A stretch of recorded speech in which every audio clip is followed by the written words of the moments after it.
Hovory o ničem. Aneb je jich 5.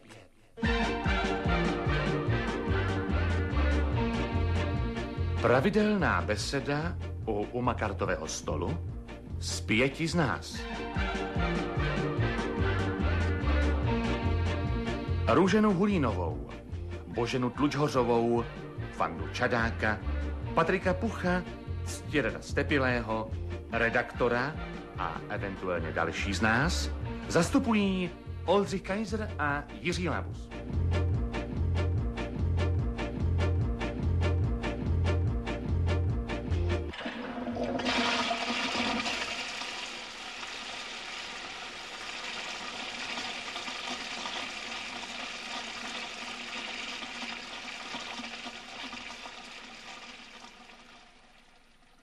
No, tak to byla nová znělka našeho staronového pořadu, Hovory o ničem, Aneb je jich 5. Znělku vybral náš hudební dramaturg a já myslím, že se mu opravdu povedla. Já jsem si řekla, že to vybíral podle mě, protože to byla přesně ta melodie, jak jsem minule tady říkala. Bylo to nejbliž tomu mýmu, takový ta la la la la la la rýra, no. Tak to byla Božena Tlučhořová. Prosím vás, já si musím na chvíličku odskočit, to víte, jsem už starý muž. A tak to byl básník Ctirad Stepilý, právě si odskakuje. Ano. Ano. A je tu také Patrik Puch. Puchu, Patriku, já tě vítám u nás ve studiu. Ahoj. No, já koukám, to by se vrátila mutace. Je to možné vůbec? Já jsem ani nemutoval, už mám po... Ale ne, já si myslím, že jsi právě v tom, teda, že... Ne, v tom jsem já. No teda, to je Růžena Hulínová. No, to se nám teda hezky uvedla, uvedla se, jak se uvedla. Pak je tu Fanda Čadák, Paťák. Páťa. Pozor. Dobře, Páťo. Jo? Tak co je u vás ve fabrice novýho, ale opravdu bleskem. No, bleskem, jo. No, my jsme teď teda najeli, jak se říká, na ten nový systém u nás v podniku. Na to, no... Aha, pracuj, dokud můžeš. To je to heslo těch... na to jako samofinancování, že jo, o čem se teď teda mluví, no a chtěli bychom to jako teda bychom všichni... Promiňte, že vám do toho skáču, promiňte, ale já jsem napekla takovej dort, minule jsme tu nic neměli, tak jsem řekla, tady to takhle, já to tady takhle skovávám pod tím stolem, tak teď jsem, a hezké, že jo? Vemte si, je to jenom na rychle, to recept z vlasti, něco pro vás tady. Já to rozbalím. Jo, počkejte, je to, no, takhle, já jsem tam dala takový svíčky, že nás je 5 svíček, jako rozumíte. No tak nakonec recept můžu prozradit posluchačům, že vyjde v časopise Rozhlas na poslední stránce, takže si ho budou naše kuchařenky moci přečíst a případně obsat. Vemte si, jsem to dělala pro vás, já to nevím, já mám na cukr, já jsem na cukr háklivá. Taky bych si teda tady jenom... Tak to ochutnejte. Tak, dobrý. Tam něco je, nebo co? Prosím vás, co by tam bylo?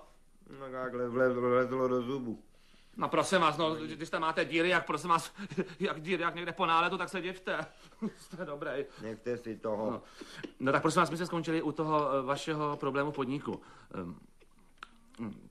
Takže vy jste na to najeli. Lepidlo, nebo co tam je úplně... Prosím vás, kdyby tam bylo lepidlo. Každý mu to chutná, no řekněte taky. No já teda velice dobrý ten dort, já myslím, že já teď jsem mám šlehačky, hodně šlehačky. Je to dobrý, a lepší nekousat. Jsem dávala 10 vajec, ježišmarja.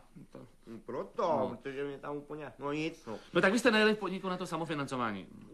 No, zkrátka, jsme na to najeli, no ale už jsme zbrzdili, že jo. Takže pro mě to má řadu nevýhod, protože dřív jsem teda věděl, kdo jako je nade mnou. No tak nad náma jsou Frankovi, ty se vám hádají, to je, už 20 let tam bydlej, ale to vám řekl, nedávno mu vyhodila. To jsou právě teda ty změny, které jako kvintuju. Jo, ale počkejte, měli ve vašem podniku ty změny nějaký efekt? No, takhle, lidi říkají, že jo. No, ale vy říkáte jako, že vy se k tomu nestavíte jako příznivě, vy říkáte, že ne. No, takhle, moment, aby jsme si rozuměli, já říkám taky, že jo, určitě, protože kdyby to, jak se říká dneska v tom pozitivním, tak to by se určitě nedělalo, že jo. Dobře. Prosím vás, bude káva taky? Minule byla káva tady, jestli teda můžu... No kávu jsme tentokrát odbourali, protože tady bylo takový nedorozumění, tady se to všechno polilo, tak jsme řekli, takže kávu dneska už dávat nebudeme. Tak dobře, no. No, Dobře, tak to bylo hezké a já teď prozradím, proč jsme se tu dneska tady sešli. Jdeme v příštím pořadu na vycházku, na místo, které vám zatím dneska neprozradím. To bude jako takové tajemství, bude to vycházka za krásami naší vlasti. A musíme se teda honem pospíšit. Za památkami, a teď bychom se teda měli dohodnout, co si teda vezmeme s sebou. Ale ještě takhle, že se, teď mi napadlo, že se k tomu vracím, jo. Tak ty změny měly ještě tu nevýhodu, že teď nemůžu najít fabriku. No počkejte, jak to? No prostě... Jak to, že nemůžete najít, to se teda... No prostě někde jinde. Říkají, že ty změny... Teda jestli ovšem, můžu, když už teda... Tak, začít. Počkejte, když už teda můžu takhle Hejte, slovo do těch sond teda, tak já bych teda řekla tohle. U sestry v Chrudimě dělali teďka ze školky kravín a z kravína školku a jsou tam moc spokojení všichni, moc teda. No tak to byl hezký příspěvek k velkým změnám v současnosti, ale já bych se znovu vrátil k naší vlastivědné vycházce. Prosím vás, nevíte, teď malinko, kam šel básník Ctirad Stepilý? Patriku, prosím vás, podívejte se po něm, vy jste nejmladší. Nevíte, co se s ním stalo, moc se starší člověk, jestli... No, on byl dneska skutečně nějaký teda nesvůj, furt něco hledal. Říkal, že nemůže najít verš. No, Patriku, prosím, Patriku. Dobře. No, prosím tě, půjdeš takovou tou dlouhou chodbou kolem hlasatelen a tam potkáš Vláďu Fischera, tak se ho zeptej, jo? Buď tak hodný. Dobře. Takže přátel... Jo, a tam těma vezme a potom doleva. Jo. No, už tam skoro budeš, Patriku. No, takže co si vezmeme tedy sebou? No já myslím, že takhle, bychom si měli vzít nějaký ten Werkzeug. No, hlavně bych doporučil pořádnou obuv. A dosti pevné boty teda, cesta bude trvat asi tak 2 kilometry. Patriku! Kudy jste říkal? Ale Patriku, říkal jsem, že půjdeš kolem hlasatelem a tam buď potkáš Jirku Valentu, nebo Vláďu Fischera, ne? Tak snad to říkám česky.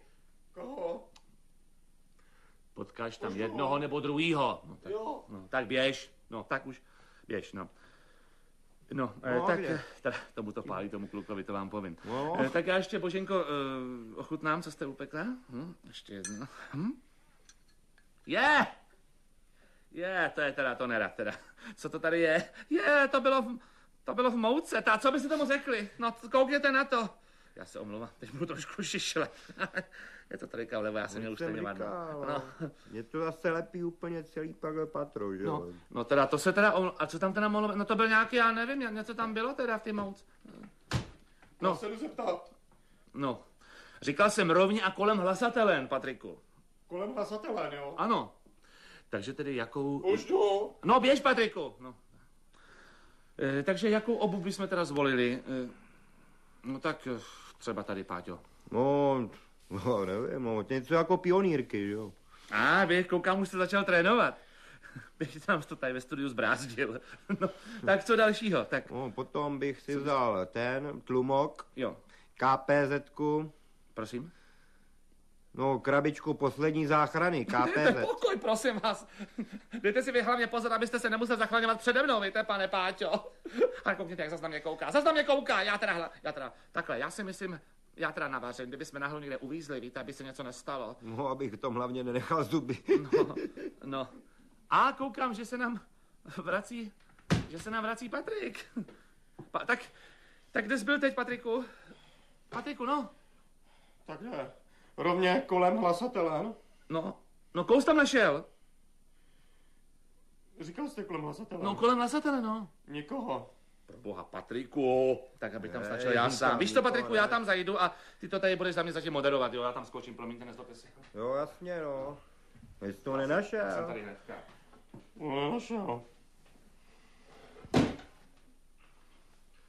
Mak mluv, ti říkal, že ty tu teďkom budeš moderovat. Jo. No, to říká. No, říkal. Tak takhle, mluvilo se o tom, kam se, teda neřeklo se, kam se pojede, ale co sebou. Tak sebou na výlet.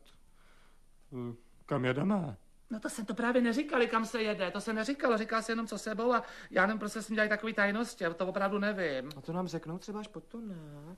No to bude se nějakýma památkama. Ale já vám řeknu, že ten redaktor teda mezi náma, jo, teda pěkně mě štve, teda.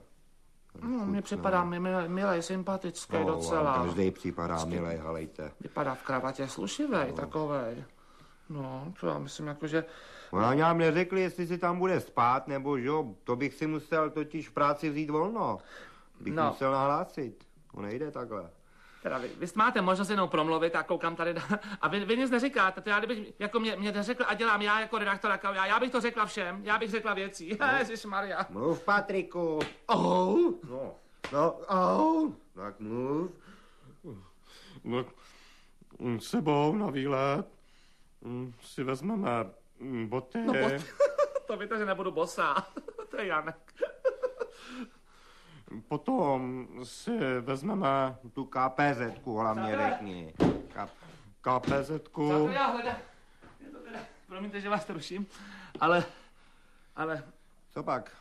Ať hledám, jak hledám, nikoho jsem nenašel. Já se ještě půjdu podívat dolů teda, jo? Mám ještě modelovat? Modeluj, Patriku, ty modeluj, ty můžeš. Tak, já zase ještě vidím. Jo, jasně, jděte. Tak posluchači s Jo, prosím sebou vás, na výlet. Prosím vás, vy jste tam, jo, tady se to nesmí ve studiu. Sebou na výlet. Pojedeme daleko. Ještě se neví kam, ale vrátíme se. No, se říká do jestli se vrátíme, že jo. Prosím vás, pojďte mi Mám ten mikrofon. Lidi, dejte mi ten, já to řeknu za vás, vy jste nemožný, Lidi! Prostě vás nechtěl, ať mluvit, dítě určenej, že jo. Nějaký pytel si rozhodně musíme vzít. Na co pytel? No, protože v těch zříceninách bude spousta užitečných věcí, že jo. Já si to pak zrestaurátoruju a... No, ale tam v nějaký hospodě, vy, v restauraci. No a někam bych si to doma kvartíru postavil, že jo.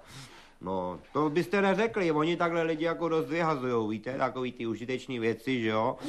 Třeba k jídlu, ne, prosím vás. Už ho vedu, je to tady. Básníka, už jsme tady, přátelé. Tak, už, promiňte, já jsem trošku bloudil za kulturou. Hele, točíte? Jo, tady se točí beseda. A já jenom, že tam někde rozbil zrcadla, víš? Aha. Aby se potom věděl, stav se potom. Na trojice. Jo, ano, v pořádku, Mirku, díky. No. To je pravda, tam jsem vám do něčeho tak seknul hlavou a oni říkali, že je to zrcadlo kultury. No tak se nezlobte. Já to všecko nahradím, jenom co mám tady na bonech. Ale on má bony. Vy máte? Co? Máte bony? Máte bony, jo. No, to se pak, holčičko, domluvíme. Zadarmo to nebude. Jste zloděj. Prosím, co si to dovoluješ ty, zloděj? Pravda, já občas vykradu, ale jenom námět. Nebo čertu, ale nic víc, nemyslíš si ty. No. Sebou na výlet. Ne, Patriku, v pořádku. Teda, už já tě vystřídám, Patriku. Tak děkuji ti za zastoupení. Aha. Za zrcadlo kultury přijde složenka a my můžeme pomalu uzavírat, co si vezmeme sebou. Hlavně takhle, že se k tomu vracím. Prší plášť, protože když začne pršet, tak je zcela logický, že jo, aby jsme něco měli na sebe, jinak by všecko promoklo, že jo. Na dřeň, jak se říká. Já si vezmu sebou papír. Je to důležitý, to si musí vzít každý sám, že jo. Ano, mám nápady na každém kroku. No jo, fakt to, jak člověk jde, tak to musí ven. Ale já myslím verše, básně, říkat, inspiraci, vy barbare. Četl jste vůbec někdy nějakou básnickou sbírku? Já jsem to četla, jak to bylo? Kytku ti dám do hlavy, máš dobrý nápady, nebo tak nějak, to už je tak dávno. Já jsem teda taky četla něco, taky. Na břehu řeky Smradky. Proboha! To jsou jak rány šípem do mého stuhlého těla, prosím vás. Na břehu řeky Svratky. Kvete rozrazil. Na břehu řeky Svratky roste nízká kráva. No. Jsem tam ním byl nedávno a nic takového tam není teda. Ale prosím vás, to je básnická licence. Víte, kdy to vůbec Nezval psal? No jaká pak licence, to má být všechno po pravdě, že jo? Teďka je tam akorát ta fabrika, teda slušná fabrika, No že prosím jo? vás, tak já bych to uzavřel tu besedu. Víte všichni jistě, co si teda vezmete s sebou na rozhlasový výlet? Mimochodem i ty, Patriku? No, co si vezmeš například ty, Patriku? Je to jedno. A ne, to přece není jedno, Patriku. Tak co si vezmeš? Kolík. Počkej, kolik? Ale my nebudeme stanovat. Tak nic. No, dobrá. Tak se sejdeme před rozhlasem v 9 hodin před vrátnicí a my se můžeme dnes teda rozloučit a těšíme se na naši vlastivědnou procházku. Paťo, co ještě chceš, abys ty neměl poslední slovo? Tady. Takhle, který to bude den, abych si vzal nějaký ten náhradák? Jo, prosím vás, bude to v sobotu, je to sobota. Pozor. V sobotu makám. Aha. No. Pozor, volňásky neznám, takže abyste neudělali nějakou botu. No a to přece víte předem, ne? Takže jako... Dobře? To beru. Mám teda, já napeču něco sladkého, jestli teda myslíte zase, jestli vám to chutnalo dneska, se omlouvám za to, co bylo v té mouce, za to já opravdu nemůžu. No mě to je celkem jedno, já jsem diabetes. Já akorát teda nemám ráda koprovku, no. Dobrá, tak já budu dělat koprovku.